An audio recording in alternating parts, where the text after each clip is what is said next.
questa è la schedina del giocatore che ha giocato dopo del vincitore.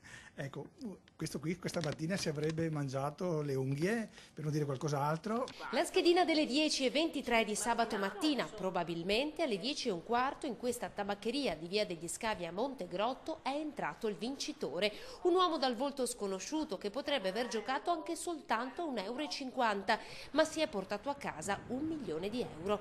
La lotteria è quella dell'ambito premio di Pasqua, giochi i tuoi numeri e Sisal elabora un codice. Ce ne sono 30 vincenti in tutta Italia ed uno è uscito proprio da questi terminali. Increduli gli storici titolari Roberta e Dino. Un collega mi ha mandato un messaggio augurandomi la lieta Pasqua e facendomi anche i complimenti della vincita che ho avuto nel mio negozio. Ma strano, ho detto se non so niente. Praticamente ho rimandato il messaggio, grazie degli auguri, però per il resto è una bufala. Non è la prima volta che il comune termale viene baciato dalla fortuna, ma mai vincite così importanti.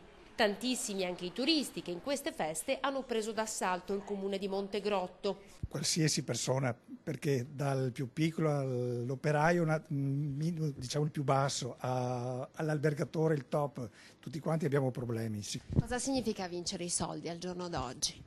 Risolvere qualche problema. Di serenità. Oddio, giocare il giusto però, ovviamente siamo tutti d'accordo su questo, non ci si può certo aspettare di risolvere una vita giocando